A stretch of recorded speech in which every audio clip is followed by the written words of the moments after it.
Three. Live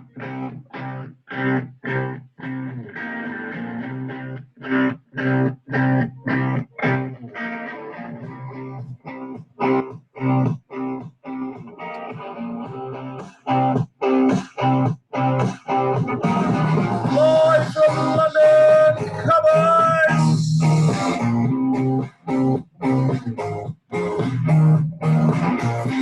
We're back! Welcome, one and all. Welcome. Welcome back. Welcome to the show.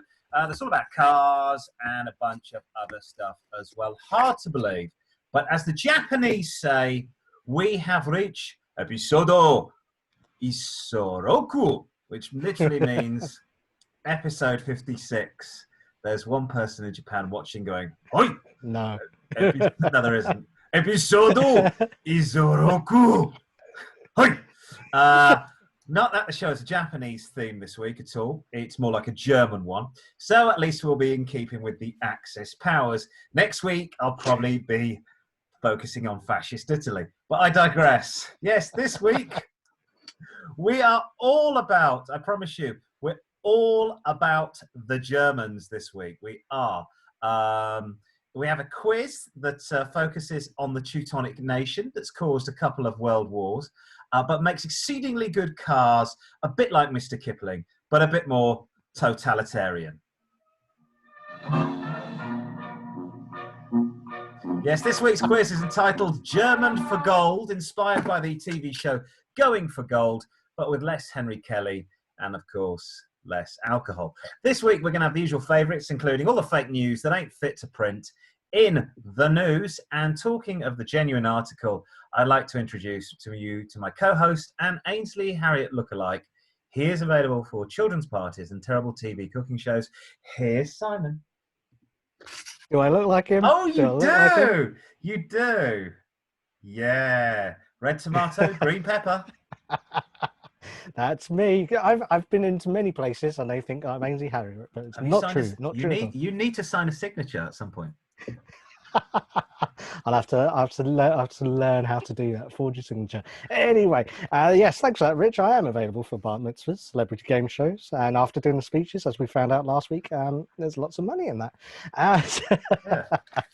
We have somewhere exciting, international and exotic in our Lost Highway section of the show, and I have an amazing car this week in our classic car selection, keeping with the German theme. We have all the way from Stuttgart the Porsche 986, otherwise known as the Boxster. The poor man's 911. Yes, so it just says that you can't afford a 911, but you can afford a Porsche. But anyway, we'll also be asking the age-old question of who on earth are those people that take up 2 parking spaces in the supermarket car park? Oh yes, they're just idiots. Idiots. So stay tuned for all of that and more. I'm Simon Sujuwan, and land of hope and glory, mother of the free, how shall we extol thee who are born of thee? Do you want me to carry on? Yeah, keep going. I'm enjoying it. It is the promise. Wider still and wider shall thy bounds be set. God who made thee mighty, make thee mightier yet. Well done. Simon Sujuwan there, folks, who will be attending the last night of the proms. And Rule Britannia, Britannia rule the waves, Britons never, never shall be slaves. I'm Richard Green, and that's my tribute to everyone who's a big fan of the British Empire, and especially to the people that commented that I said English flag last week, not British flag. I do apologise.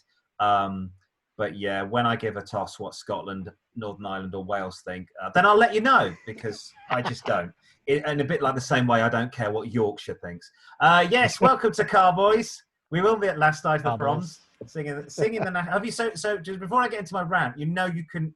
They are performing at last night of the proms, Land of Hope and Glory, and Rule Britannia.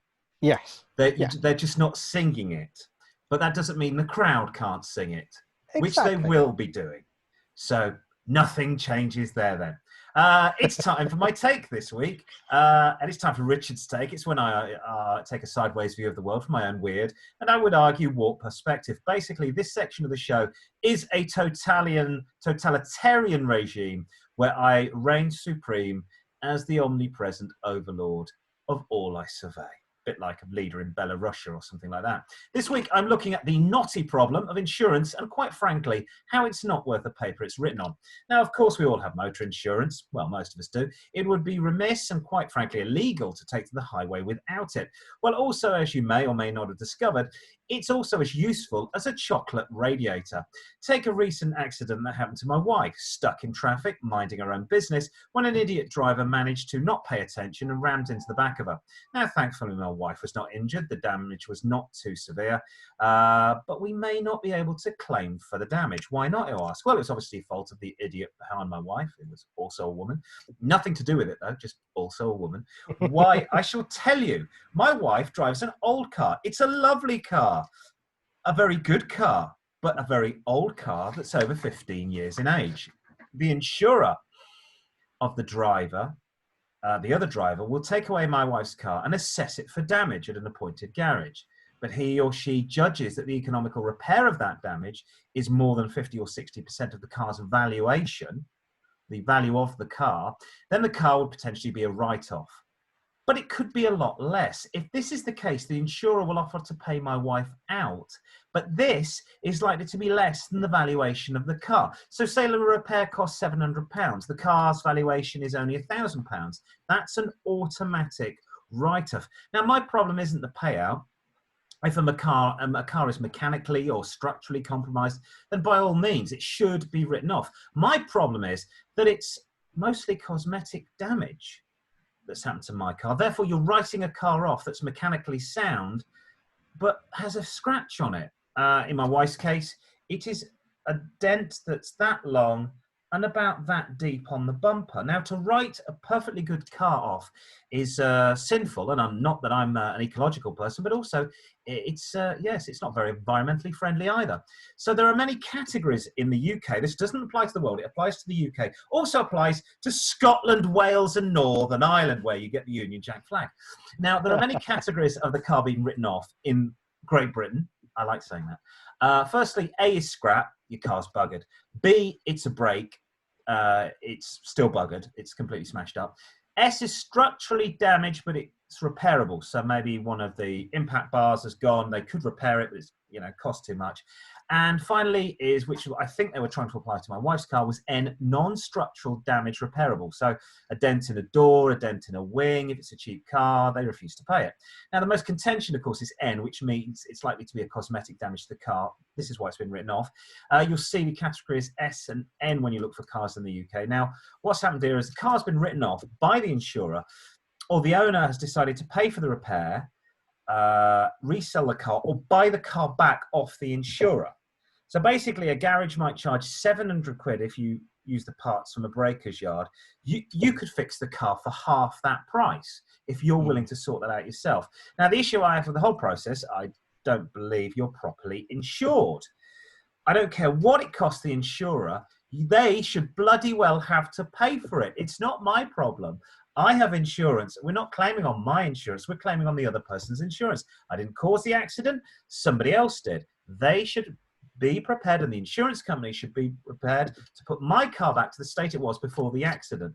Now, this is a shocking practice. I believe a completely waste of a good vehicle. With my wife's car, there's no way we could sell it. Even if the insurer tries to write it off, there's no way we're going to sell it, I should say. It's got a new cam belt, it's got new brake discs, it's got new brake pads, it's got an engine that's only done 90,000. That's a Honda VTEC engine, which is in perfectly good shape. In all likelihood, that's got to get another 90,000 miles on the clock. What'll happen in the end is probably I'll just get my body guy to come along, fill the hole, repair the bumper, possibly replace the bumper with a second-hand bumper we get from a breaker's yard, and I'll go on my way. But as I found out this morning, that there is an amendment. I was contacted by the insurer of the other party who admitted liability, and they want to give me a wedge of cash. So I think that's the road we're going to go down.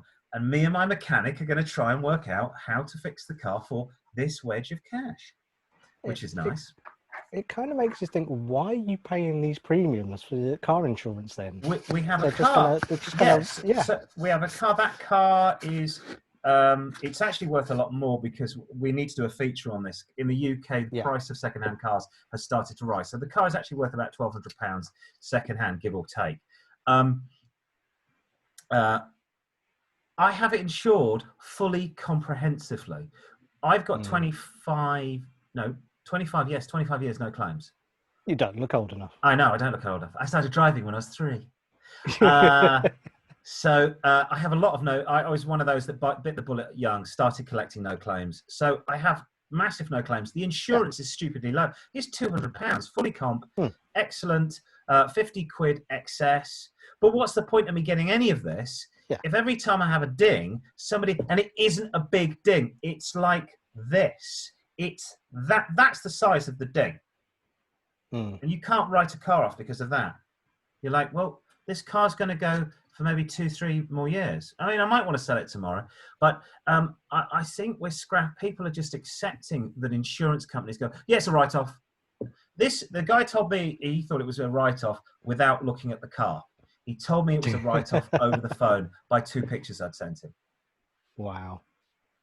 But then if you're saying that's how big it is, I've seen cars with worse than that on the road, and yet they're still on the road. So I don't know whether it depends on who your insurer is, and whether I think, and how strict they are. I think I think they must have caused the accident themselves. If you've caused the accident yourself, then you just walk away. Yeah, you're right. I've seen old P-Reg cars with the passenger door stoved in, and you go, well, no, it's not. It's just not the insurance company. Just write it off. But the value of that car to that person, who knows? Well, what will I get for a P-Reg Vauxhall Astra?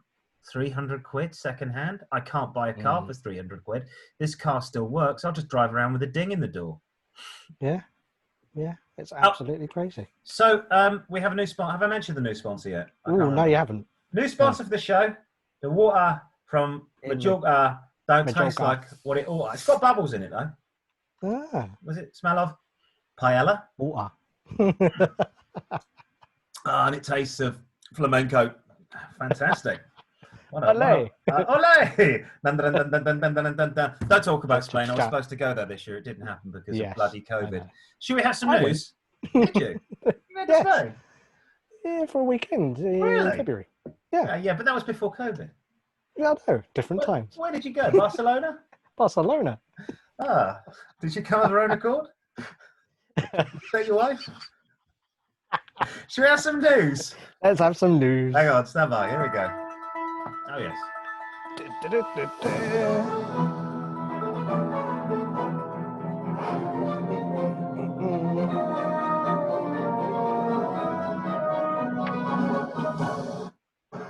Sorry, before you start, I do remember you went to Barcelona because I gave you a guide to Barcelona. Yes. Apologies. Wasn't that long ago. First off, this week in millionaire F1 driver releases own car news. Oh no, Mercedes-AMG F1 car, which is inspired by Lewis Hamilton. Don't like Lewis Hamilton. Yeah, it's come dressed as Lewis Hamilton by the looks of it. For the road, has been undergoing final tests on the highway on the company's private test track in Germany. There is a distinct German theme to the show. The £2.4 million limited edition hypercar has officially unveiled before the end of the year. A number of pre-production vehicles show the extreme performance and design of what's set to become the nearest thing to a modern era Formula One car for the road that is extremely affluent customers can buy. Just 279 examples are due to be produced, all of them using a 1.6 litre turbocharged hybrid powertrain, which is lifted straight from Lewis Hamilton's machine. I assume they've given them once over and fixed all the parts. Mercedes said these recent track tests were the first time that they would it was the first time it would take the car up to 11 now, and the highly complex hybrid power units on the road cars to be turned up to maximum power output, which is apparently a massive 1,000 horsepower, if you believe that, which is 735 kilowatts in other money. The officially released photos and the video show the car features a digital rear-view mirror. Have you seen, incidentally, the Honda, what's the little Honda electric car? The E something or other? No. But it has cameras for mirrors. Oh. Oh, I like that. No, Which you can do. no, hang on. Yes, I've heard of this. I've heard of it. That's quite a good idea. But anyway, these are a necessary addition as the rear view from the conventional mirror was almost entirely obscured by the louvered engine cover and F1 shark fin on the back. It can also be driven in all electric mode with customers who want to potter through town and city centres. Yeah, right. Allowing similar to conventional hybrid cars. Yeah, I'd always potter through a city centre to go and get some bread from Morrison's in this, wouldn't you? Yes, I can't see Lewis Hamilton driving through Stevenage. No. In that car. You have to pay tax in Stevenage, Simon. That's why you won't be going through there. What is it? He described Stevenage as being the slums. The slums. What it is when you live in Monaco. Sorry, so I'm taking a knee at the moment for Lewis. Because I believe that's what he does. F1 drivers that live in Monaco, their lives matter. Oh, sorry. There we go. Oh, that hurts. There you go. There's never a moment when I don't take a chance to virtue signal. I always like doing it on the show. Yes, it's a nice looking car. Well, when we find out, it's going to be the most unpractical thing in the world. And I don't know where, apart from Monaco and the actual circuit, you can drive this thing because of this. Ground clearance. I could not. I could get 200 yards one way up my road, albeit I live in London, and about 350 yards at the other end of the road. Or I'd hit a speed bump. But I tell you what, get a scratch on that bumper, insurance company will write it off. Yes, it will, because it's carbon fibre. No, it's a write-off, mate. Yeah. No. You get 350 quid for that. Oh, no. There you go. Meanwhile, moving on into masturbation set to be legalised on British motorways news. Okay. Drivers could be allowed to take their hands off the wheel. And you know, every single male driver is going to start. This is the first thing that came into their mind. Send a text or watch a film on a busy 70-mile-an-hour motorway with the government set to look into ways to allow self-driving on British roads. That's the guy. Oh, self-driving. Oh, is that the picture we're using for this story? Yeah, self-pleasuring on the motorway. There he is. Hang on, what's that coming out the front of the car? I don't know, but if it's blue, I'll go and see the doctor. Maybe I ate a printer inkjet. Or a blue pill. Blue pill, could be. One of those, you know. Yep. We're all getting older. Technologically, the technology that automatically keeps car on the road, their lanes on the motorways without the driver steering could be on the roads from as early as next year, the government revealed. Ministers are examining whether vehicles fitted with an automated lane keeping system, ALKS, should be allowed to use it at any speed up to 70 miles an hour on some of the country's busiest roads. Now, the ALKS system is classified by the UN as a level 3 automation, meaning drivers do not have to be in charge of their vehicle, but must be really ready to take charge when warning. Car manufacturers could potentially install the shaking seats to alert drivers that when they would have control of the device. Shaking or vibrating? Vibrating seats, that's for the ladies, causing even more pleasure. However, the driver is not required to monitor the driving environment, meaning they would be allowed to undertake such tasks as sending a text message or watching a film, so long as they could easily retake charge of their vehicle and wipe up the mess afterwards. In a call for evidence, the government suggests technology will be available in cars from spring and asks for views on how it should be legislated. They believe it makes the road safer by cutting accidents and caused by people changing lanes. That's just idiots. The technology is categorized as more advanced than in the current. So hang on. The technology is categorized as more advanced than in the currently enabled by Tesla for its autopilot system on cars such as the Model 3, Model S, and Model X. So the technology doesn't exist yet. Okay, but you're saying you can do it from next year, but the technology doesn't exist. Level 3 signifies that the person at the wheel is not driving when the automated systems are engaged, but can step in at any time and to take over at the system's request. Now, hang on. I have a 7-year-old Honda Accord. It already has automated lane keeping system, and it has the shake seeking thing. It has it has a warning if I get too close to the car in front. The seat shakes and the seatbelt. The first time it happened, I thought somebody was trying to murder me in the back of the car. Oh, is that what you're doing? I It's a was like, seatbelt. The seatbelt was doing this. I thought it was one of the kids trying to Don't do that on camera. It doesn't work. No, hang on. Yeah, the seatbelt was moving backwards and there you go, like that. The seatbelt was doing this. Yes. And I thought what the hell? I thought somebody in the back trying to strangle me. No, it was a warning device because I think I've gone over some white rumble strips. Okay. And if I change lanes and I have I don't think it's called LAKS, not. So it's lane automated keeping system. It's Japanese. Anyway, it also vibrates. It makes beeping noises. So we will have all this already. Yes. I'm trying to work out. But wanking on the M1 is now to be legalised or legislated for. Brilliant. Fantastic. Moving swiftly on. And in the smell of musk means the smell of money news. Guess what? It's our favourite man, Elon Musk. Against this vehicle with the rocks smashes on his windows. Yes, the rock smashes here, and I've got a pickup truck that doesn't pick anything up. There's no bed in the back. That's great. No. But he's now the fourth richest person in the world. Nice. After he tacked on £8 billion to his net worth in a single day as Tesla shares soared to an all-time high, or highs in his case. Musk rose from fifth place to surpass Bernard Arnault, a French billionaire and CEO of the luxury brand Louis Vuitton. Oh, yes. Or as he's known around my area, Louis Vuitton. Lewis Fitton, yeah. He lives in Thames Ditton. Tesla stock jumped 11% on Monday, and Musk's net worth rose to £84.8 billion. Not that much then, making the fourth richest person in the world according to Bloomberg Billionaires Index, which is like the stock exchange. Last week, Wall Street's analysts praised Tesla's move to split its richly valued stock into smaller chunks, saying it had the potential to extend a rally in its shares this year by making it easier for retail investors to hold the stock.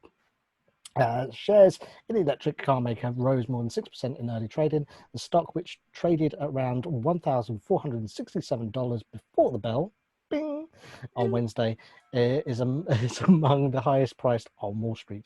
The 5-for-1 split Tesla first comes at the time when analysts and investors have expressed concerns over the stock's high valuation in the market despite the cash burn concerns.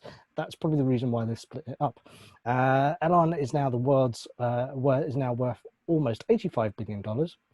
Listen to that. That's another million adding on. 85 billion.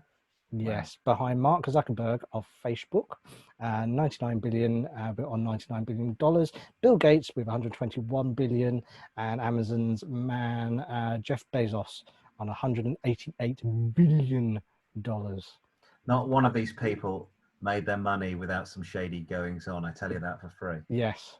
Exactly. He's Elon Musk. Let's remind us. He's the PayPal guy, isn't he? Didn't he invade PayPal? He did. Yes. So PayPal was his idea. I don't think Tesla cars have made a profit.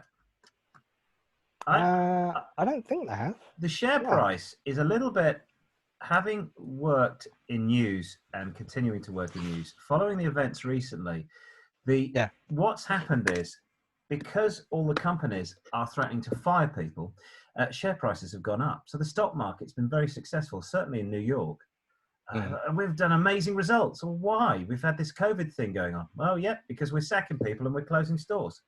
Yes. So it's effectively, almost a government-sponsored asset stripping.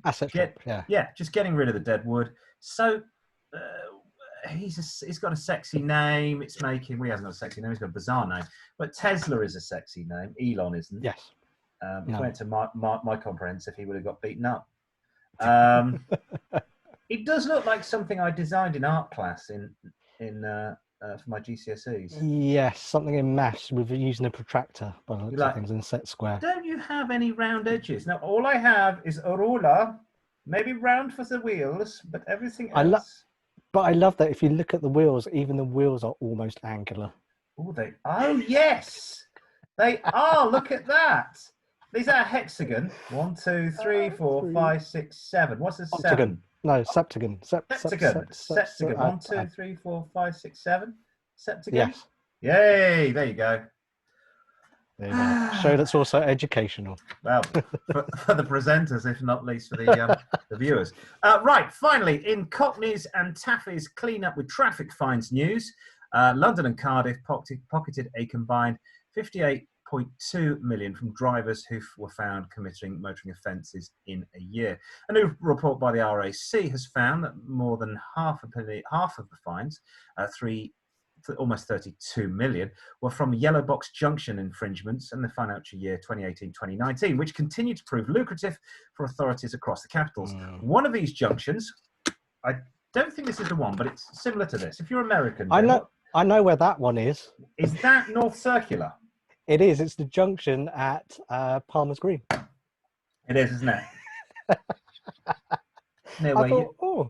Yes. Well, one of these junctions in Westminster, a yellow box, generated more than £330,000, the investigation found. Now, these figures could be the tip, as I said, the tip of the iceberg after government announced plans for authorities up and down the country, across England and Wales, giving them the powers to enforce moving traffic. That's what it's all about, offences.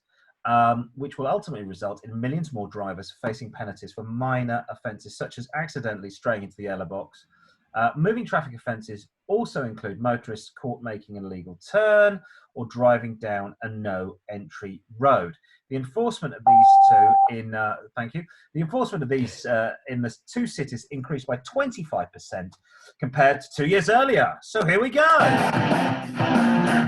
Let's look at the top 5 London boroughs who are raking in the cash from traffic offences. Coming in at number 5, it's London, but it'll really always be Dagenham to me. The borough of Redbridge scooped up more than £1.1 million from unsuspecting motorists. Meanwhile, it's no laughing matter at 4, the home of Ealing Comedies and the film studios. The borough of Ealing raked in more than £3.2 million in traffic fines. At 3, we're south of the river. What at this time of night, Governor? Yes, we go to Merton, where more than £3.7 million of offences were dished out to drivers. Close but no cigar at 2, we're at the home of the band E17. It's Waltham Forest who clawed almost £4 million from the poor driver. But coming in at number 1, the council who fined more than £8 million to drivers for moving traffic violations. The gold medal goes to Hammersmith and Fulham, the biggest gangsters since Al Capone. Did someone say license to print money? It's, I think I've had a fine for a box junction, yeah. But the problem I find with box junctions is you're reliant on the cars in front.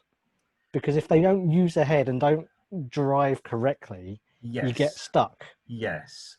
Now, I had this. Did you ever, in Wandsworth, there is one of these, sorry, the jazz band have just broken up. In Wandsworth, there's one of these that there is a road I used to get onto the South Circular, and there's a junction, there's a junction with tall buildings. When you get up to that junction, you need to be at the front, right by the traffic lights, to see whether the exit's clear, because the building comes right out and is 4 stories high. You don't, if you're moving in traffic and you go around that corner, you go, I can't, it's too late, and you're on the junction. So it's almost like if you had a mirror across the opposite side of the road and you could see your exit, but I think I got fined. I was like, well, I can't, I'm buggered.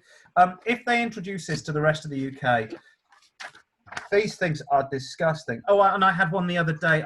Which is a lovely thing in London. I had, the red no stopping. Yes, red route.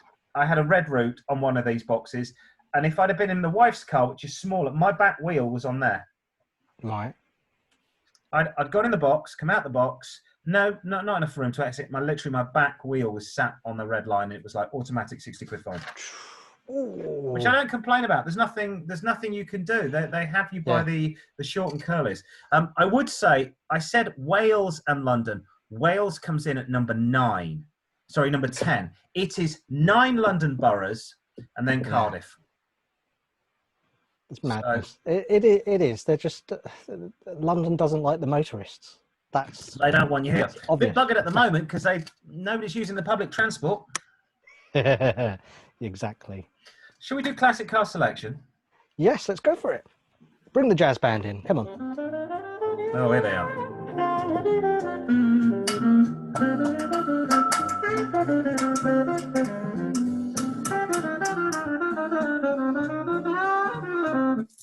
There you go. Thanks, They've boys. been rehearsing in your basement. They have. I've given them a lot of heroin and they're very happy.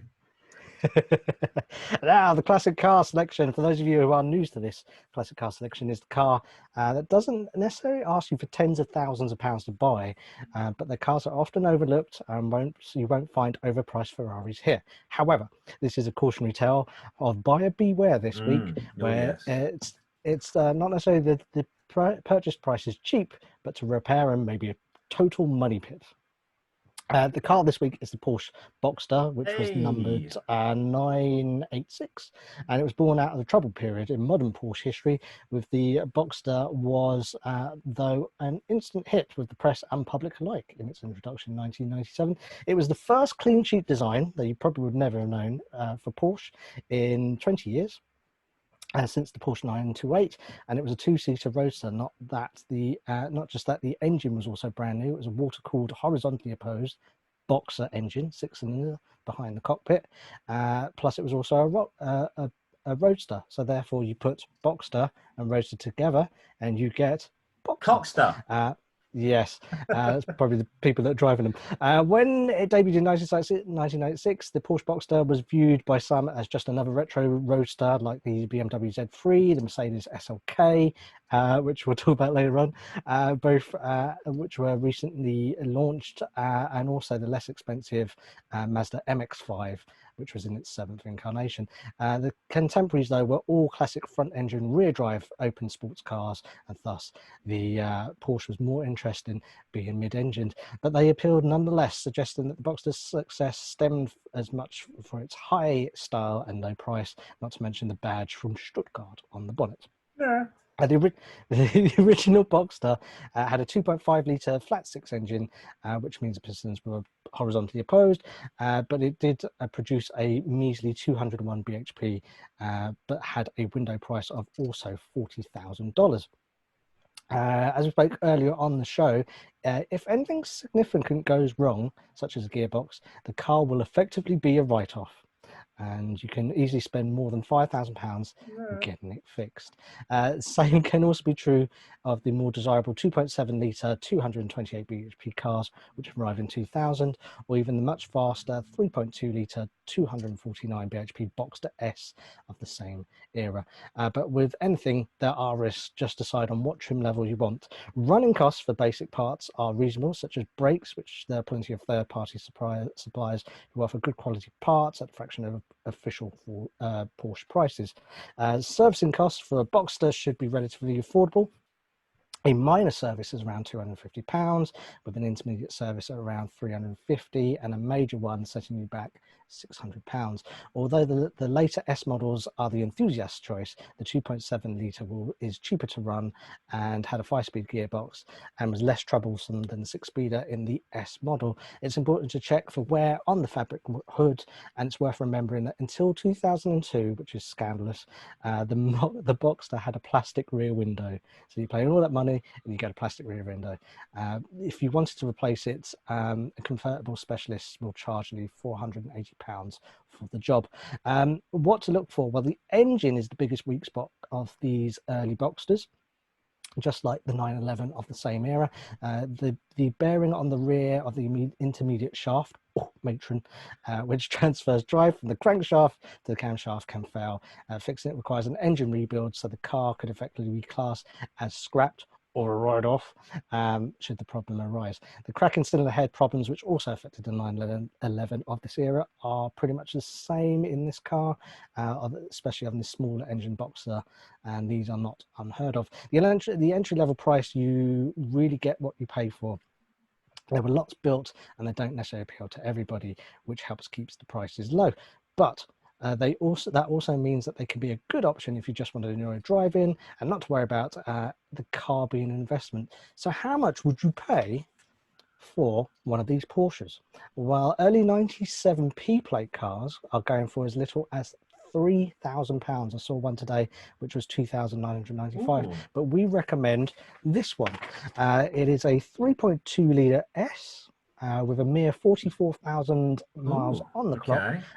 in St Helens for £8,990. I think that is a bargain. There you go. There's a bigger picture of it. Yeah, that's nice. So if you want a two-seat mid-engined sports car, that was what will set you back. Go for the cheap ones, £3,000, but that will cost you obviously more in repair bills. That's I would say I worked with somebody who owned one of these from a new one, and he had nothing but good things to say about it. And I worked with somebody who had an old one, and he liked it. And apparently, the driving, from what he told me, the drive was fantastic. But new tire, £500. New wheel, £1,000. He managed to get a seat from a breaker's yard because somebody had ripped the passenger seat. £800. £800 from a breaker's yard. Wow. But I think it's one of those things. It's a Porsche. It's a performance car. Yeah. It's going to cost you money. It actually, if you do get one, it's a daily driver. So I would say I would say it wouldn't be the car I would firstly buy if I just wanted a cheap run around for the weekend. I'd probably go and buy an old Eunice Roadster or a Mazda MX-5. Yes. But if I wanted to use it as a daily driver and also as a sports car and also as a classic car on the weekend, I think, why not? And that badge does say a lot. That badge, which actually is based on the Free State of Wittenberg, if you didn't know. Because my father went cycling in Germany not long after the war, and he came back with this this badge with all the federated states of West Germany on it. And one of them looks exactly like the Porsche badge. And I went, what is that? Yeah. So I had to go and look it up. And the Free State of Wittenberg, which and I think they combined a little Stuttgart logo, which was a prancing. Is it a prancing? Yes, prancing horse. Prancing zebra. Prancing zebra. So the prancing Stuttgart horse in the middle. Hello. We're going very Teutonic this week. Yes. Well done. Now, if you would like to suggest a car for the show, then you can get in touch with Car-Boyz. It's email Car-Boyz at car-boys@outlook.com, Facebook car-boys at car-boys4z, Twitter us car-boys at car_boys, Instagramming at car_boys with the 3 Zs. Don't do the Instagram myself, but yes, we have a presence. No, wrong way. We have a presence. That'll do. On there. Okay, time for Lost Highways. When I queue up music that I haven't really queued up. Here we go. No, still not queued up. Oh, you can't get the stuff.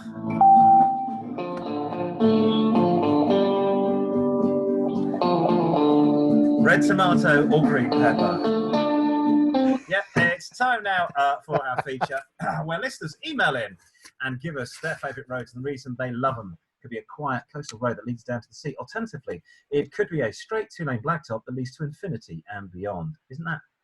That's right, yeah. And beyond, and invites you to gun the pedal to the metal, whatever your poison is. Let us know your perfect driving road here at Car-Boyz. Off to Eastern Europe first. This week, Paula from Warsaw in Poland, she gets in touch and says her favorite highway is a journey, which is a trip between Riga in Latvia to Tallinn in Estonia. It's a 300-kilometer drive, and it's mostly on the E64. Don't Google the E64 because that will bring up a Mercedes. Oh yeah, well, but isn't it BMW? No, yes, sorry, you're right. It's a BMW E64, but it's also known as Route 4. Leave early on this 4-hour drive because it's nearly half the journey meanders along the Gulf of Riga. Which with some panoramic stops right by the beaches. I can almost guarantee that you'll want to get out and take some pictures. One of these is the beachside town of Jurmla, which boasts a 32-kilometre long stretch of white sandy beaches. If you're travelling to this part of Latvia during summer months, summer's coming to a close, remember the beaches will be crowded, but if you go in September, which is not far away, the crowds will have gone. The spa town has a rather mild climate, curative mud and mineral-rich waters, which makes these one of the best and most affordable spa getaways in Europe. She says she chose a hire car on this, but its daily rental cost for the compact vehicle was £22 a day, which is wow, really good. That's good. She says you don't need a 4x4 for the Baltic countries, and the roads are excellent condition everywhere. I've been on this journey, haven't been on it in a car, I've been on it in a coach. Okay. But yes, the roads were incredibly billiard smooth in the days when you didn't need a passport to go past the border. They're billiard which smooth. Has changed now. They're billiard smooth because the EU paid for them. Exactly. Try and get Spain's the same. I went to Spain 20 years ago. The best motorways ever. It's like, yes, all bought and paid for by the European Union, which is not a bad thing. They were very nice roads to drive on.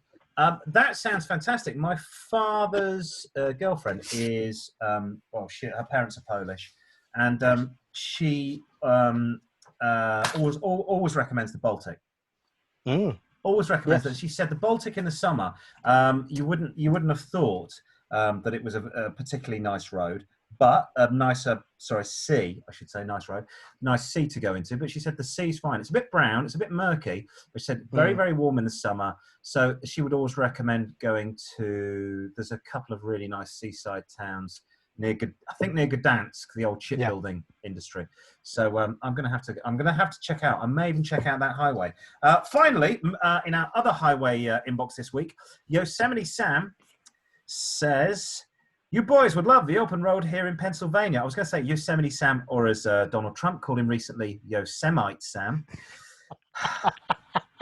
And we get letters, comments from viewers complaining about whether it's the English fag or the Union Jack. You've got a president that doesn't know who Yosemite Sam is. So Yosemite Sam from Pennsylvania says he's got some great roads, in particular the Pennsylvania State Route 44, which runs from Coudersport, PA, to Jersey Shore, PA. Oh, Jersey Shore. It's over 60 miles of a route that would even in one stop. No stop signs, brilliant. Almost no driveways, no intersections, no need to slow down, which is an absolute rarity in the densely populated northeastern United States. Much of this route is in total seclusion, surrounded by nothing but trees, nice, and wildlife. No traffic whatsoever. I bet there's a few, what do they call them, highway patrols around the corner, state troopers. A very nice mix of incredible, ever-changing scenery, varying road conditions. It is never boring. This road seemingly goes on forever. Some call it the best value route in Pennsylvania. Road services quality varies from good to great. The road has everything for the driver. Lots of corkscrews and blind downhill, uphill, and mid-corner crests. So you really need to stay on your toes. You can't drive too fast. Our tip is that you should drive it south from Coudersport as opposed to north from Jersey Shore. Jersey Shore. Where all the bodies are buried. That sounds fantastic. I do love a straight road where you can just sit there and drive, which we don't have any of those in the UK. No. Very rare. You can just get on the road and just go. You never stop. When I was in Australia, we stayed in a place called Cairns, which is in the northeast, and there's a nice little town to the north. Somebody will remind me what the town to the north is. That was 30 miles away. I think it's where Steve Irwin died. But we would drive to this town for dinner every night. It was like a 30-mile drive. But you drove along the coastal highway with the Pacific over there, or over there, doesn't matter. And you drove down the coastal highway, go and have dinner in this lovely town, and then drive all the way back into Cairns. But 60-mile drive, but it's Australia. There's no traffic. There's no traffic. There's no traffic lights. There's no stop signs. It's a very pleasant journey. And once when we came back, the entire hill was on fire because they were doing burn back, the Australians, to stop fire spreading. So I've got the hill on fire, and then I've got the ocean, and then the moon over here. Almost like a car TV advert. It was. I did start playing Berlin's Take My Breath Away. No, actually, it was Australia, and later on in the same drive, they were playing AC/DC, so we had AC/DC on. It was very cool. You can get in touch and get your favourite Lost Highway onto the show on the following details. Car-Boyz@outlook.com, Car-Boyz at Car-Boyz4Z, Facebook, Car-Boyz at Car_Boys, Twitter, at Car_Boys with 3 Zs. On the Instagram, got a new feature on the show, which I just thought of today. I have some special music. It's a brand new feature on the show called Turd of the Week. Oh, one more. And one more. Oh. So like the small ones that are funny. Yeah, the small ones that are more deadly. Turd of the Week, a new feature on the show where we concentrate on some absolutely awful cars that we spot while we're out and about. Now, this one was sent in by a young man who is a viewer to the show from South London. Andreas sent us this. Oh. It is an SLK, a 1998 SLK with a vinyl-wrapped roof, and I don't know how to describe that spoiler. Is there a special name for this? I would just call it it looks like a bit of scaffolding. I think like DTM spoilers. A DTM spoiler on the back. And you can see, actually, if I can get it really close up, you can see how well this man has parked on the road as well. he cares a lot about this car. So it's got this lovely, I wonder what horrors this vinyl roof is hiding. You're not sure whether that can fold back into the boot, because that's a tin top on the SLK, the 230. Yeah. And it should fold into the back of the car. I would say this car's worth in excess of £1,800. So we're not sure. I think with those, the motor used to die on them, so that might not move. Beautiful offset as well by the black tinted lights on the rear tail lights. Two things about that. One, if the boot's got it open to put the hood in, surely that spoiler's creating a lot of drag at the angle it's going to be at. It's going to flop. I think the boot lifts up like this with the spoiler on the back. I think you might be right. I don't think that. And two, I'm slightly worried about the Toyota Corolla in the background. It's got a big dent, which should be a write-off. Oh, yes, you can see a Toyota Corolla there. He's going on holiday as well. It was probably his driver. Roof box. So that was our Turd of the Week. If you would like to suggest any turds of the week, I apologise. There are plenty of... That was a... I didn't expect that one going. That was like a death... That was a death toll turd. That man or woman or she didn't come out of that alive. Suggest your Turd of the Week on Car-Boyz. What are we doing next? It's letters page. Mailbag. Yes, readers' wives. It's readers' wives now. That part of the show. Let's get some relaxing music and just take a moment. Just take a moment. Well, there we go. That was a bit windy, that was. Don't nobody smoke. Don't light a match. Right. There you go. Oh, that's restored some dulcet decorum too. Thank Ainsley. Listen, if you show him, you might send me a check and want residuals for this program. Not that we have any residuals to give him. It's me. It's a picture of me. It is in a grey suit. Whose wedding are you going to? I don't know. Do not know. Somebody's. Yes. So what we got is Tony on the show to delve into the bulging sack that's known locally as the mailbag. This week it's overflowing. First in the mailbag, Simon from Gwent says, "Hello, Car-Boyz. I hope you're all good. We are good. He has a 2006 Ford Focus in great condition, but the headlights are very dull. Any answers?" Yes, beware. Don't look on the internet because you've seen lots of scams for this. People have suggested things like toothpaste, WD-40, put those on the lights. I don't think they'll do it, and they're only temporary fixes as well. I did on an old car cut it once. Okay. With an electric polisher, and you polish it like an electric polisher. Yeah. You could use one of those on that car that's self-driving. You know what I'm saying? and I polished the cars back to brightness, and it's not instant. You do see that the sort of the scuffs go slow and slow and slow, but what you're actually doing there is polishing the scuffs. And it did work. I've done it on my wife's car, the car apparently that now it's worthless. But it won't work if your lights are cracked. It won't work if your lights are letting in water either. Now, the other suggestion I have, because a 2006 Ford Focus is quite new, it's probably only worth a couple of grand, but if he really likes the car... Not to the insurance company. No, to insurance company it's worth £4.80 and a packet of Marlboro Light. But go and get a new set of Chinese xenon lights. Ooh. There you go. Now, it's upside down. Is it? Sorry. Oh, yeah, it is. There you go. Not to me. You can buy a new set of these xenon lights, bring it into the 21st century properly. There'll be a bugger to fit, so you might want your garage to fit them, but I think you should be able to get them for about 100, 150 quid. Yeah, and they're just... because you've got to remember that lights now aren't made of glass; they're made of plastic. Yes.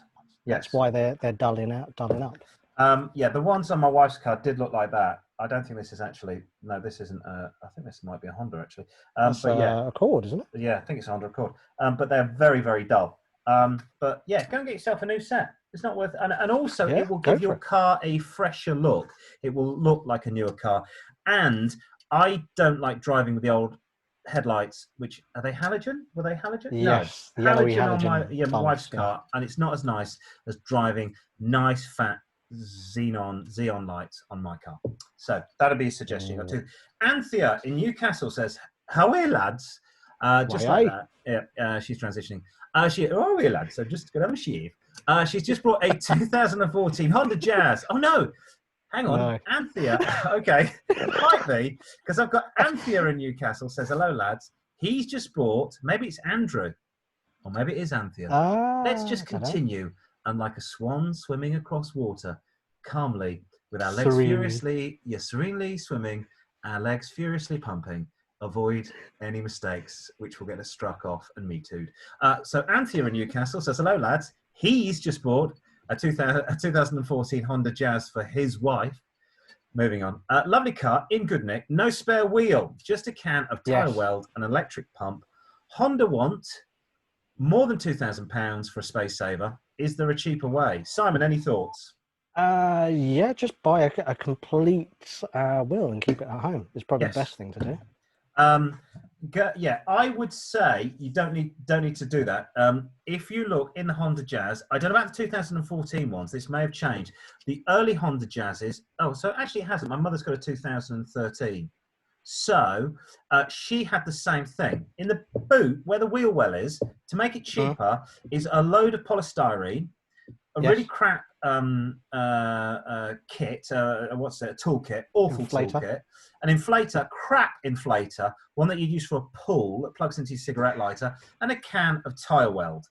Yes. So we took all of these out and threw them in the bin, and then I went online, and for $29.50, I bought a second-hand tyre from a breakers yard off eBay. Other auction websites are available. Now, it doesn't matter what that came out of. It doesn't matter what size that is. Yeah. As long as that plan there, so that where the studs are, matches yours. And the good thing about sites like eBay, if you put your reg in, they'll tell you whether it will fit. Yeah. That will fit your car. I have one like this in my Honda Accord. It's only 15-inch. My wheels are 19-inch. It doesn't matter. To get you home, you can't do more than 80 kilometres an hour anyway. I think mine cost me 40 quid. I got my mum's for 30 quid. I bought one for my wife's car as well because she didn't have a spare. Which is all well and good if you've got a wheel well in your car, but unlike me, I don't have a wheel well. That's the problem. Now, they're talking, Anthea, he's talking, that he bought, it's a 2014 Honda Jazz. So I don't know whether that's when they changed the models. It might not have a wheel well. Yeah, but what you can do, Simon, is because you've not got friends or family, you can just go and buy one of these and then put it in a black bin bag and put it in your boot. Yes, which may work, considering my boot is still tiny as well. Your boot? You can put it in your passenger seat. Full of useless suggestions. That will go really good with the cream leather. Yeah, why not? Oh yeah. Yeah. Yeah, not What good. about tying it on your bonnet? Like a Land Like Rover a or Land something. Rover, or on the roof. Yes. Well, the thinking. roof opens up, Yeah, but hey, Daisy from New Hampshire in the US of A says, "Hi, Car-Boyz. Hiya. Good to see you back from your summer break." Well, one of us Yeah. was on Yeah, summer break. He didn't go. He didn't go. I have an English boyfriend, and he says the Ford Pinto engine is a great thing of beauty, but all I can remember is the 1970s Ford Pinto car, which was a nightmare. Why do you Brits and Yanks think differently on this? Incidentally, I don't know if you know this, there's a bit of crap trivia for you. Go on. The Pinto is named after the Pinto horse, which is white and any other color. Okay. But in Brazil, the Pinto was a slang word for Punani. a male body part. Oh, excellent. You might have been used it on the M1. I'm gonna put the Ford penis engine into this car. Fantastic. Yes, so I'm guessing they had to change Pinto. Yes, that was one of the reasons why it didn't do very well. Now, but yes, Pinto engines. Now, the Pinto engine, the problem is that the Americans see the Pinto, which is this awful car, which it is neither a hot hatch or it's not a coupe. It's not a cruiser. It was Americans looking to Europe and going, we can do that, and obviously you didn't. Now, the Ford Pinto engine is the generic name in the UK for Ford's main power unit. So that's about 1970 to 2001. My dad had one in the Ford Cortina. He had one in his Granada. He had one in his Scorpio. They range from 1.3 to 2.5, solid engine block. If you hear Ford Pinto in the UK, you get excited and go, oh, Ford Pinto, quality engine. But if you're American, you also say, oh, Ford Pinto 1.3. You say, that's crap. It's really, because you're American and you've been spoiled all these years. You have huge engines. The trouble is, on stateside, the Ford Pinto refers to the Ford Pinto car. This monstrosity produced from 1970 to about 1980. And thoroughly hated. The industry hated it. The public hated it. It also looked like a turd, really, didn't it? It wasn't the greatest of colours. It's about that colour. I'm sure I've got one here. It's about the same colour. It's a British version of, I would say, the Allegro. If you're American, if you squint, it does look like an Allegro. Basically, this is designed to a budget, not designed to design. The main reason this was a problem, the petrol tank is in the back. You might be able to see over here. If you got rear-ended, it had a habit of exploding, which is not good. So, the turd of a car that was the Ford Pinto, as opposed to the Ford Pinto engine, which was the mainstay of Ford, certainly in the UK, for 40-odd years. Finally, we've gone to Cleethorpes. I think it's in Yorkshire with Tommy. Seaside Summer Special. Hey, all right. There's no Seaside Special this year because we've all got Corona. Everybody outside the UK is going, what are you talking about? In the summer, English comedians go to the seaside and they go to the end of a pier at the seaside and they have a summer season there. It's our version of Las Vegas, only not as nice. So glamorous. Or glamorous or expensive. The bar's pretty low already with Las Vegas to Americans, and then we've set it even lower. So anyway, Cleethorpes, one of those places where an entertainer might appear. Now, Tommy's there. He's looking for a super small, super cheap car to get to work on. He said he's not proud. He doesn't care what it looks like. He's got between £1,500 and £2,000 to spend. He used to go to commute to work on the corner just outside of Cleethorpes by train. He's thinking about buying a car. His commute is 12 miles each way. So we had a look. The first one, I think, is pretty horrible looking, but very good quality. How about this? 2007, 1.1, four-door Suzuki Alto. Sorry, that's the Alto. 29,000 miles on this one. One owner, very good condition. £1,700. If you come back and find it dented, you won't care. Don't care. The other thing, Daihatsu Sirion. And I quite like Daihatsus. I've driven a lot of Daihatsus. This is the Sirion. It looks like a shoe. It's like a trainer. 1.3, bit more sporty, low mileage, very good condition. £1,800. Because the one before, I think the Sirion before that, if you squinted, it looked like a Mini. Probably was probably was a Mini. And actually, if you probably a modern day, because Daihatsu then sell the machine parts onto Perodua in Malaysia, the modern day Yes. Protons and Peroduas sort of look like this as well. I think this is a Mivi. This is a Mivi as reimagined by the Proton company of Malaysia.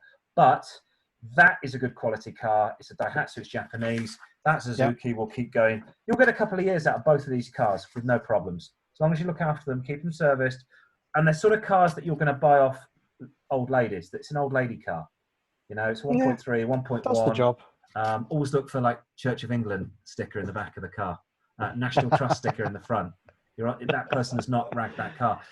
I would go Japanese. I wouldn't touch German. I wouldn't touch a Ford. I wouldn't touch. You are the type. If you don't care, get the most reliable thing, and it will be. Yeah. I think the Hyundais from this period are not good enough. Get one of these. They won't let you down. Yes. So, is it time to have some music for our competition? It is. It's time now. It's time for the quiz on Car-Boyz for our big. This quiz. We have a quiz every week, but this week we've gone a little bit German, a little bit Teutonic. We've thought, why not have a German theme? That wasn't on purpose. That wasn't me. If you are just listening to the show, that's a sound effect from earlier on in the show.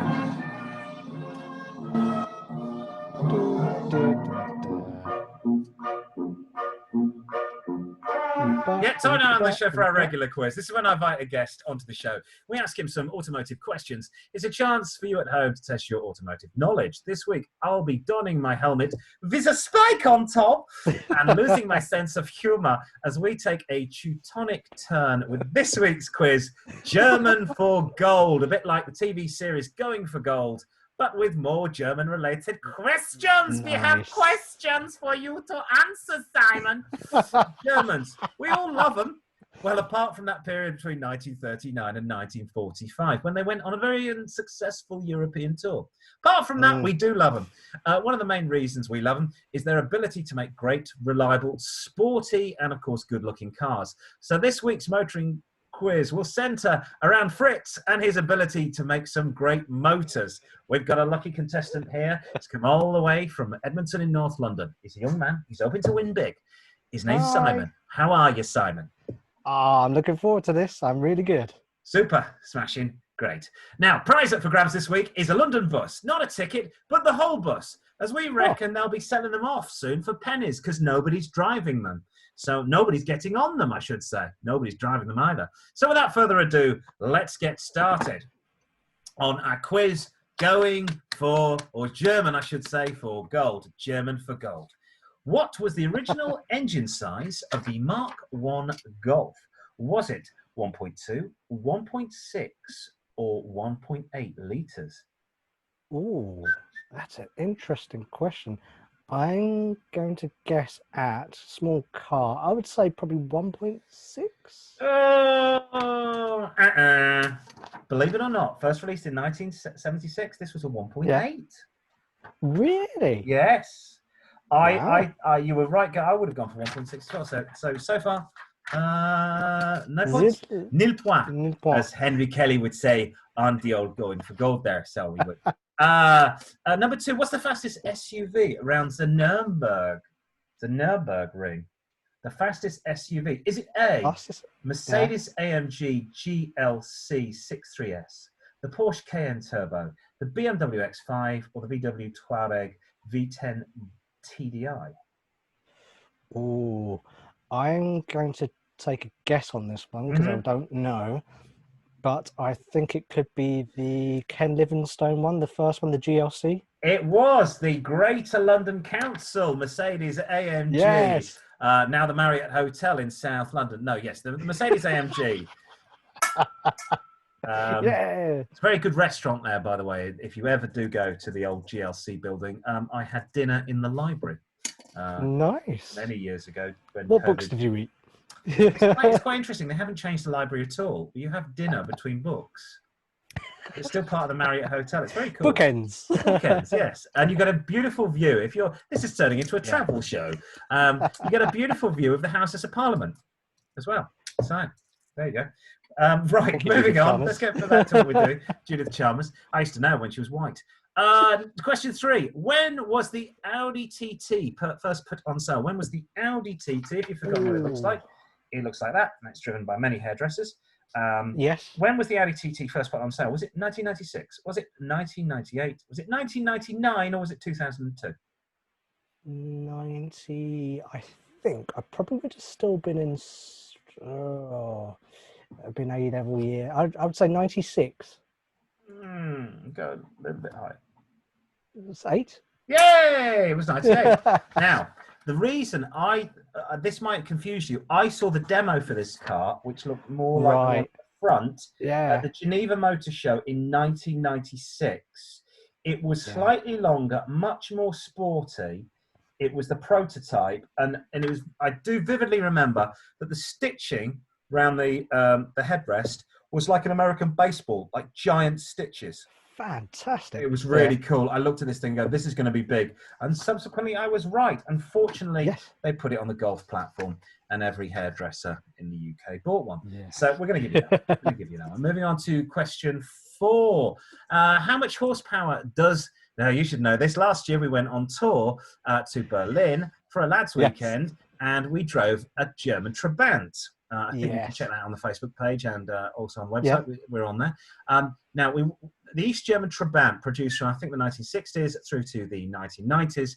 What size engine did it have? It had a 2-stroke engine with an oil and petrol mix. If you've forgotten what the Trabant looked like, it's made of Duraplast, which is something so corrosive. I think our children's children will still be dealing with the chassis of this car. But the East German Trabant, how many HP did it have? Did it have 6 horsepower? Did it have 15 horsepower, 25 horsepower, or 40 horsepower? I think when we drove one, most of that horsepower left in smoke. It had gone. It had left many years ago. And there was no 4th gear. When Willy Brandt was still the president of WestJet. I'm going to be... What would have been around that time? I'm going to guess at 15? No, I'm afraid you're wrong. I'll have to take your first answer. Henry would say. It's 25. A mighty 25 that horsepower. Many? Yes. Felt much less. So sorry about that. Yeah. Right. Now this is a weird question. This is going to be a complete guess. How many turbos I'd never heard of this car? Does a Grumpert Alpo have? This is what a Grumpert Alpo looks like. Yes. Which I can give you a clue. It has the Audi V8 with it has an Audi V8 with a 4.2 litre engine. So how many turbos does that have? See, I only know this car from racing computer games. Okay. But does it have 1 turbo, 2 turbos, 3 turbos, or 4 turbos? Hey, have you noticed it's got the same spoiler that was on that? On that SLK. Yeah, do you think they nicked it? So it is. Yeah, this has been same colour. I think that's the look they were going for. Yeah, trying to emulate. Complete guess. I'm going to go for 4. No, I'm afraid it's 2. It's 2. It's 2 turbos with a 4.2 litre Audi V8. I don't know why I keep doing this because you got it wrong. I need. Hang on. I think I've got the perfect kind of sound. I know what's going to come. I know what's coming. Oh, hang on. It's coming at some point. Force it out. Come on. Oh, hang on. Nearly there. Oh, follow through there. There you go. That's you haven't got it right. You haven't got it right. Fart sounds. They never seem to be more amused when they hear the fart sounds the Englanders. Right. Sticking with our German quiz. The fart sounds are so funny. What is this car? I'm only going to show you part of the car. What is this car? Is it a Lambo Huracan? Is it a BMW Z1? Is it Audi R8 Spider? A Porsche 911? Or is it the special utility belt worn by Iron Man? I don't know. It's yellow. That's yellow. Certainly is yellow. Lambo Huracan, Z1 BMW, Audi R8 Spider, or Porsche 911? it doesn't look like. I'm going to say it's the R8. Hey, you're going to get one of those instead of one of those. Yes, well done.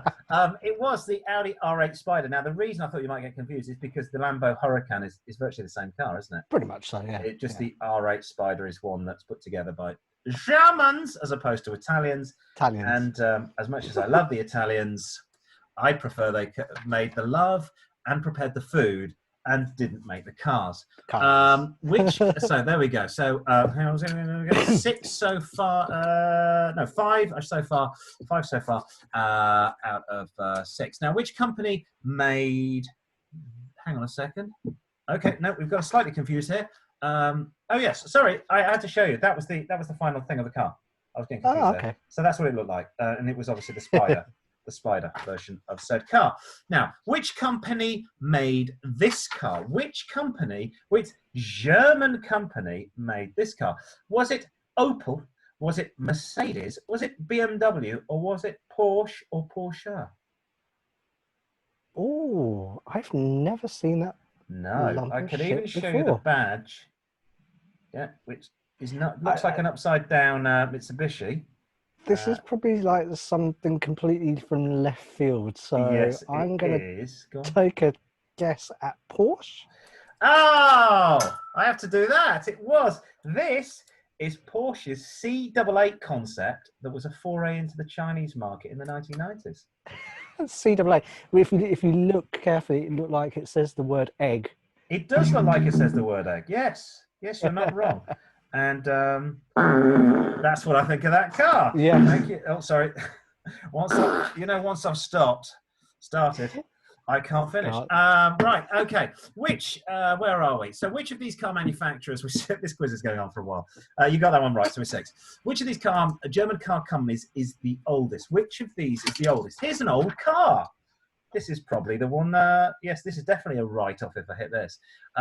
Which is the oldest of the German car companies? Is it Auto Union? Is it Mercedes-Benz? Is it BMW? Or is it VW? Which is the oldest car company in Germany? So Auto Union became Audi. Yes. But Benz, what did Benz do? They created diesel. I'm going to go for Mercedes-Benz. And it's a sound resounding to you, young man. Yes, I'm afraid you are incorrect. Now, Auto Union, 1932. VW, it was a Volkswagen people's car, 1932. Mercedes and BMW, car manufacturing, both in 1926, but BMW making bicycles and motorbikes from 1916. So I'm afraid, a bit of a trick question. Yes. The Bavarian Motor Works has it. Right. Which Czech car manufacturer, so we're sort of German, did Ferdinand Porsche allegedly steal the idea of the Beetle? Which Czech car manufacturer did Ferdinand Porsche allegedly steal? There's only one Czech car manufacturer. Is it Skoda? There has been 2. Oh, so it's not Skoda, it's the other one then. I'll give you a clue. It's named after a mountain range in Eastern Europe. The something mountains. The something mountains. Geography is not the strong point. There was nothing. No, I don't know. Yes, I'm afraid it was Tatra, the Tatra mountain range. Oh, okay. Which I think is possibly between Poland and the Czech Republic to the north of Bohemia. That is the Tatra, designed by a Czech manufacturer. Then, of course, during the Anschluss, when Germany invaded, that was Ferdinand Porsche's version of said car. Now, the problem was the Tatra designer did take Ferdinand Porsche to court, and he did win. Unfortunately, World War II happened, and the Czech Republic got invaded by the Germans and then taken over by the USSR. So I think you can say... I quite like that. The Tatra. Now, just an interesting point about Tatra. They made executive cars for years and years and years and years. If you can get Tatras are super expensive. They're like the Bristol for Eastern Europe. And if you can get hold of a Tatra, they're worth an absolute fortune. Beautifully made cars, handmade, properly bespoke cars, the Tatra. So, yes, final question. Did you get that one? Yeah, no, you didn't. 6 out of 10 so far, 6 out of 10. Finally, our final question is, which German car manufacturer's slogan is Freude am Fahren? Apologies for the pronunciation. Freude am Fahren, or sheer driving pleasure. Is it Mercedes, BMW, VW, or Audi? Sheer driving pleasure. Mercedes, not Arbeit mein Frei. No. Work will definitely not set you free. It's Mercedes, BMW, or Audi. I think from what I've seen at the Nürburgring, I think it's BMW. Oh, you got it correct. Well done. Yes, it was BMW. Their logo, sheer driving pleasure. You'll walk away with a brand new Routemaster bus. It's currently on fire outside my house with nobody on it. So I feel like Cliff Richard. Yeah, you look like Cliff Richard. So that's on my list. You enjoy Cliff Richard, Ainsley Harriott. Ainsley Harriott, enjoy your summer holiday down on the French Riviera with the boy band you're going to be travelling with, which doesn't sound gay at all. Yes, have fun. Thank you very much for tuning into the show. That's it from us this week. We will return once again with all the usual Car-Boyz stuff. Email Car-Boyz at car-boys@outlook.com, car-boys at Car-Boyz with 4 Zs, Facebook, car-boys at car_boys, Instagram, car.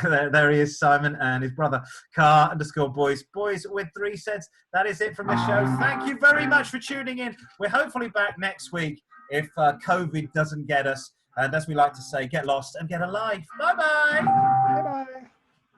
Bye-bye.